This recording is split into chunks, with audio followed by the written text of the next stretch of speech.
Fala galera, bom dia, boa tarde, boa noite, boa madrugada. Meu nome é Sidney Martins, professor de língua portuguesa aqui do Lackenem. Então vamos continuar o segundo bloco. Foi só para dar uma acordada, vem comigo. Afinal de contas, a gente vai continuar ainda falando dos métodos indutivos e dedutivos. A base a gente continuou. Agora a gente está trabalhando as formas de argumentação. E, vamos lá? Testemunhos de autoridade. Agora é diferente, agora é autoridade, parceiro. Tu vai botar lá o nome de pessoas importantes. Então, olha aqui comigo, ó. Trata-se da fala de pessoas renomadas, de competência notória sobre o tema discutido. Porque isso daí vai dar força, né, na tua argumentação. Em citações diretas, use aspas. Se não tiver certeza da versão original, prefira uma paráfrase. Não invente citações ou autoridade inexistente. Isso é muito importante. Inventar jamais. Agora é o seguinte, quando a gente está trabalhando uma citação direta, é porque eu tenho certeza exatamente sobre aquilo que foi dito. Aí o que eu vou fazer? Eu vou colocar, segundo fulano de tal, 2 pontos.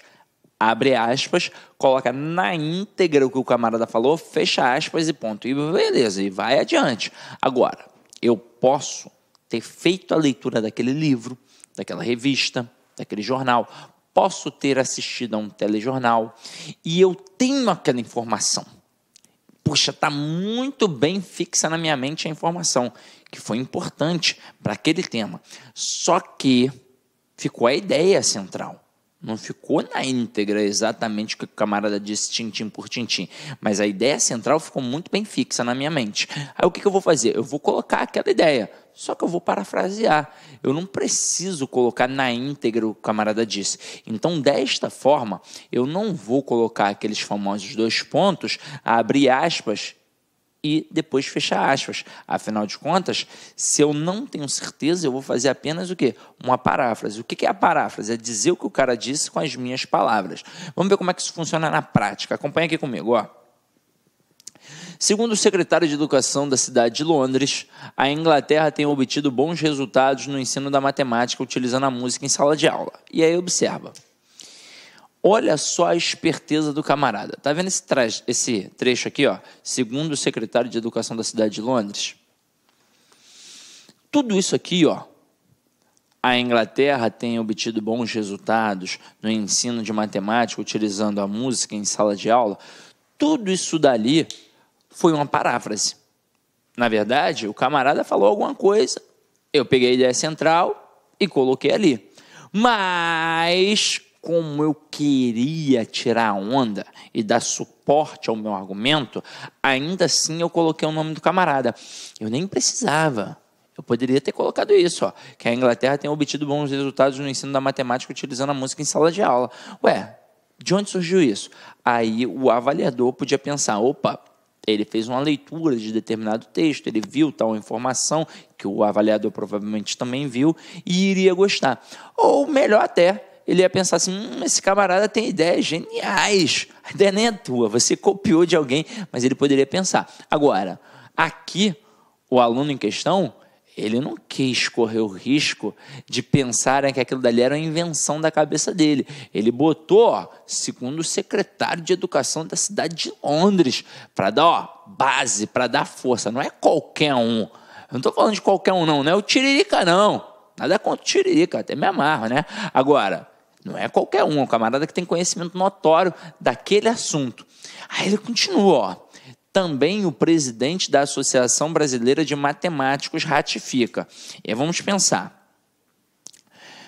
Aulinha de semântica, onde nós trabalhamos parônimos. Palavras parecidas, mas são apenas parecidas, a escrita é diferente, o sentido é diferente. O que é ratifica? Ratificar é confirmar, é corroborar. É diferente de retificar. Retificar é deixar reto, é aquilo que é correto. Então, por exemplo, eu tenho um erro, tem falhas, eu vou retificá-las, eu vou corrigi-las, eu vou deixar no caminho reto, no caminho correto. Agora, se eu tenho acertos e pretendo continuar com aqueles acertos, eu vou ratificá-los. É assim que funciona. Então, o presidente da Associação Brasileira de Matemáticos ratifica, ou seja, confirma o que foi dito pelo camarada aqui também, ó. Só que agora, dois pontos e aspas, porque foi exatamente assim que o presidente da Associação Brasileira de Matemáticos disse: a música é a matemática dos ouvidos e as crianças adoram isso. Fecha aspas, ponto, belezinha, bonitinho. Então o camarada utilizou o discurso de duas autoridades. A de Londres, ele não tinha certeza exatamente sobre o que foi escrito ou dito, e ele parafraseou. Na segunda, ele tinha exatamente a certeza, então fez uma citação direta.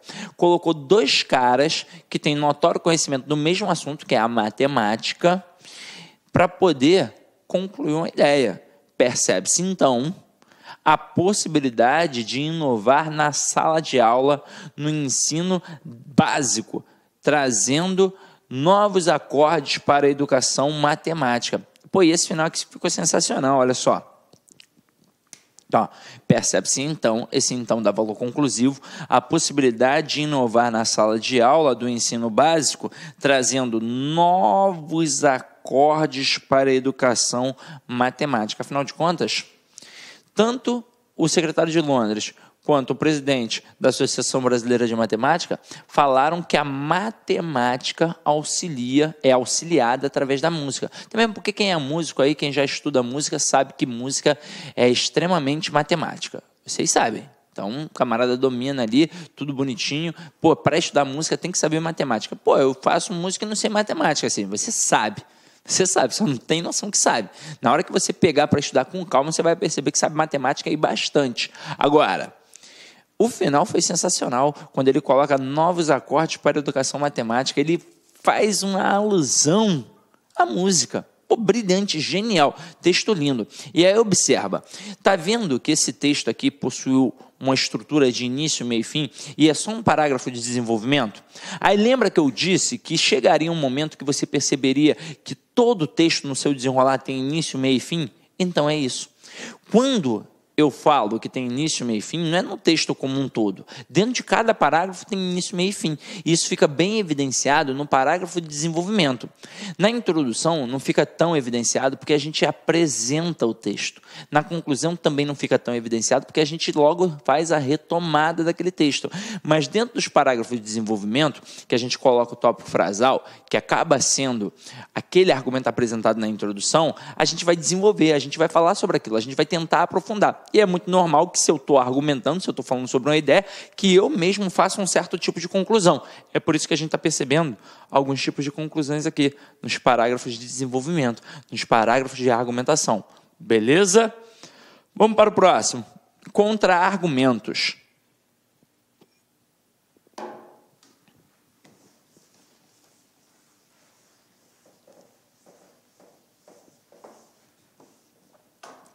Contra-argumentar é apresentar uma ideia oposta à sua, para logo depois derrubá-la por meio de argumentos seus. A contra-argumentação antecipa possíveis questionamentos do interlocutor. Seu contra-argumento deve estar ligado à ideia alheia combatida por um conectivo de oposição. Então é muito importante a gente trabalhar o conectivo de oposição através da adversativa ou da concessiva.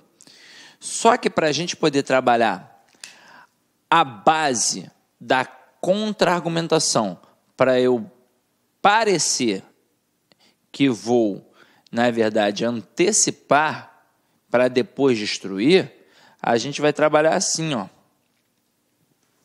basicamente com a concessiva.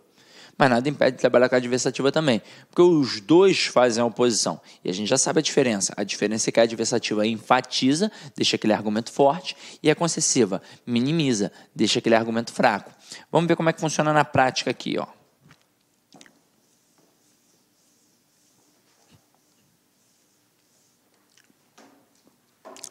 Muitos afirmam que a prioridade ambiental brasileira é a preservação da Amazônia. E aí, ó, ele bota um no entanto. Esse no entanto, ele é adversativo. Ele denota oposição. E na hora que eu utilizo, no entanto, eu enfatizo. Então aqui, ó, muitos afirmam que a prioridade ambiental brasileira é a preservação da Amazônia. No entanto, então agora vem o mais importante, se não se tomar cuidado com outros ecossistemas, tais como o Pantanal e o Cerrado, danos ainda maiores podem ser acarretados ao meio ambiente e ao homem, visto que nessas regiões, o Pantanal e o Cerrado, há maior povoação humana e, portanto, maiores riscos de degradação. Se tem mais gente, se tem mais população, é óbvio que se eu não cuidar, o prejuízo vai ser maior. Agora, entendam, normalmente todo mundo só fala do quê? Da Amazônia. Aí o camarada chama a atenção para mostrar que a gente não pode só se preocupar com a Amazônia, a gente tem que se preocupar com o Pantanal e com o Cerrado também. Agora, a gente aqui utilizou uma adversativa. Eu poderia ter utilizado uma concessiva. Por exemplo, a gente está aqui discutindo sobre o aborto. Aí você, vamos supor que você seja a favor do aborto e eu seja contra. Não estou dizendo que sou contra ou a favor, não. Só estou criando uma situação. Aí você é a favor e você fala assim, ó, Sidney, a legalização do aborto é algo iminente. Tem de acontecer. Afinal de contas, é um caso de saúde pública. Aí eu vou falar assim para você. Embora a legalização do aborto seja um caso de saúde pública, ainda assim é crime. Então, observa. Na hora que eu botei o embora é uma concessiva. E concessiva minimiza o argumento para poder enfatizar o outro lado. Então, ó, embora a legalização do aborto seja um caso de saúde pública, eu minimizo, aí dou para o lado, ó, ainda assim é crime. Viram como é que funciona? É muito simples. Trabalhar o processo de oposição o processo de oposição através da adversativa e da concessiva. Poderia fazer outro aqui, por exemplo. Nota-se ou observa-se, apesar das críticas que recebe, a televisão ainda tem trazido benefícios à população. Então, na hora que eu boto apesar das críticas que recebe, eu já antecipo a dúvida do leitor. Afinal de contas, na hora que eu coloco que a televisão tem trazido benefícios à população, muita gente vai falar assim, mas como assim? Televisão é ferramenta do capeta, meu parceiro. Tu tá maluco? Como é que tu vai defender a televisão? E eu já sabendo que possivelmente surgiria um argumento contrário, eu já digo, ó, apesar das críticas que recebe, eu sei que recebe, ainda assim, ó, tem trazido benefícios. Então, é para poder destruir uma possível contestação daquele meu texto. E, através disso, eu vou trabalhando as contra-argumentações. Agora, viram aqui que sensacional? Agora, você quer defender só a Amazônia? Não, você quer defender tudo. Quer defender o Pantanal e o Cerrado também. Pantanal que fica lá no Mato Grosso, lindão, bonitão, cheio de jacaré. Vem aqui comigo, ó. Coerência e argumentação. Galera, essa parte aqui é uma parte mais pesada, então atenção, ó. Coerência textual, fenômeno que garante interpretabilidade ao texto, ou seja, que ele possa ser lido e compreendido pelo interlocutor. Todo texto deve ser coerente, especialmente o argumentativo, pois disso depende o convencimento ou não do interlocutor. Afinal de contas, se um texto é coerente, eu entendo. Se é incoerente, não tem como entender. É daí que a gente trabalha as noções de sentido. Vem ver como é que funciona as 4 regras de coerência que a gente vai poder trabalhar dentro de um texto. Eu tenho a regra da repetição, eu tenho a regra da progressão, eu tenho a regra da não contradição e eu tenho a regra da relação. Vamos visualizar uma a uma. Então, primeiro aí comigo, a regra da repetição ou regra de coerência sintática. Ao longo da exposição das ideias, é preciso que as partes do texto se conectem entre si, de modo que cada uma, de cada nova informação remeta à antiga. Então, ó, eu tenho informação nova, mas essa nova informação tem de remeter à antiga informação. Aí a gente chama de rema e tema. Rema e tema. Coisa que nem vão cobrar a vocês, mas é só para você ter uma noção. Aí olha só aqui esse exemplo, principalmente o que está em negrito. Olha só aqui comigo, ó. A crescente onda de roubos de arte preocupa diretores de museu e galerias. Tendo o índice desses crimes aumentado tanto nos últimos anos, hoje equipamentos de última tecnologia são utilizados para proteger telas, esculturas e outros patrimônios culturais. Então, observa, a gente está trabalhando aqui com um processo de repetição, em que a gente está apresentando uma nova ideia, mas ainda assim ela se remete à antiga. Ó. A crescente onda de roubo de obras de arte. Então, aqui, ó, eu tenho a crescente onda de obras crescente onda de roubo de obras de arte. Preocupa diretores de museu e galeria. Tendo o índice desses crimes, que crimes? O roubo de obras de arte, aumentado tanto nos últimos anos, hoje, e aí olha só, hoje equipamentos de última tecnologia são utilizados para proteger telas, esculturas e outros patrimônios culturais. Afinal de contas, eu mostro o que está acontecendo diante de uma informação antiga. Por que a gente está protegendo as telas? Por quê? Porque tem muito crime acontecendo em museus e em galerias. Agora, continua aqui comigo para a gente entender o que funciona como progressão, em cima até do mesmo próprio do texto. Ó. Ao mesmo tempo em que um texto precisa retomar, por meio de mecanismos coesivos, termos que já haviam sido mencionados, é preciso que haja renovação dos conteúdos, uma progressão temática. Então, ó, a crescente onda de roubo de obras de arte preocupa diretores de museu e galerias, tendo o índice desses crimes, e aí é a questão da repetição que a gente trabalhou, desses crimes aumentado tanto nos últimos anos. Hoje, equipamentos de última tecnologia são utilizados para proteger telas, esculturas e outros patrimônios culturais, dando a progressão do texto. E aí observa que a repetição e a progressão estão intimamente ligadas. Aqui, ó, eu tenho uma ideia, um fato que é apresentado. Aqui, ó, eu retomo, beleza. Que são esses crimes que são os roubos das obras de arte. E aqui eu dou a progressão no texto. Diante do que está acontecendo, a gente vai fazer uma outra coisa. Agora, já percebi que a repetição e a progressão daquele texto ali vão trabalhar intimamente. Agora, repararam como a repetição não é uma repetição a esmo? Eu não pego aquilo dali e repito igual. Eu, na verdade, retomo. E através dessa retomada, estou trabalhando a coesão referencial. Então, a coesão referencial, a retomada do texto, no intuito de evitar a repetição de um termo, mas eu repito a ideia. Afinal de contas, eu não posso fugir daquilo dali, porque eu tenho de evitar a repetição escrita para não demonstrar a pobreza de vocabulário. Aquela coesão trabalha em prol da coerência. Agora, observa o que é a regra da não contradição, ou coerência semântica. Um texto coerente não pode contradizer uma informação apresentada por ele anteriormente. E aí observa aqui esse exemplo. Ó. Foi com Gil Vicente que nasceu o teatro em Portugal. As manifestações teatrais anteriores a este autor, de caráter religioso e profano, dirigidas ao povo ou à corte, eram rudimentares. E aí você para e pensa, se foi com Gil Vicente que nasceu o teatro em Portugal, como é que pode ter manifestações teatrais anteriores a este autor, que é o próprio Gil Vicente, se o negócio nasceu com ele? Então, eu estou contradizendo uma informação que eu próprio apresentei. Então, eu estou contradizendo não uma outra pessoa, eu estou me contradizendo. Então, muito cuidado com isso. Afinal de contas, isso daqui acarreta automaticamente um 0. Tranquilo? Agora, relação. Então, vamos lá. Regra da relação. Um texto coerente deve apresentar o que se convencionou chamar de coerência externa, a adequação à realidade de que fala.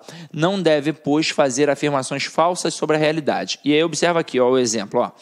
Maior país em extensão territorial no mundo, o Brasil deveria se tornar também um gigante econômico. De onde que eu tirei isso?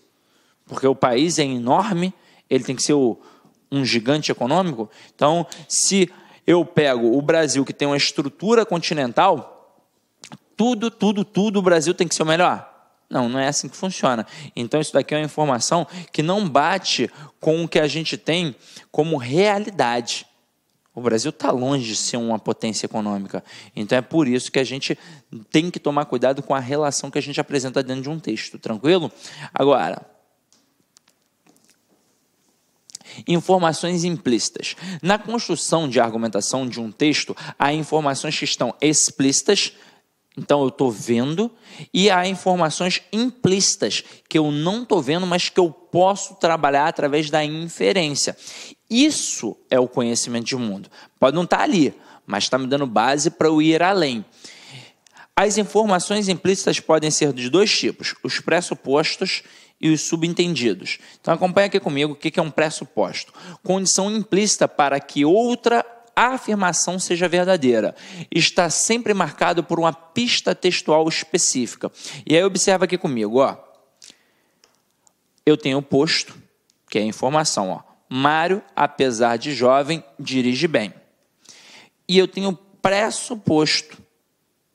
Jovens dirigem mal. Afinal de contas, se eu estou dizendo que o Mário, apesar de jovem, dirige bem, eu posso concluir que eu só disse apesar de jovem, porque o jovem automaticamente dirige mal. E qual é a pista textual? É o apesar de, que é uma concessiva. Então tem aqui, ó, Mário dirige bem, apesar de jovem. Apesar de jovem, Mário dirige bem. O que acaba importando é que o camarada dirige bem, mas a outra informação também foi relevante, para que eu possa concluir diante disso que o jovem dirige mal. Agora, outra informação, Maria é a nova namorada de Pedro. Pressuposto, Pedro já teve outra namorada. Pista textual, opa, aqui ó, tá erradinho, ó. Não é outra não, tá? Corrija aí no teu material. Aqui a pista é nova.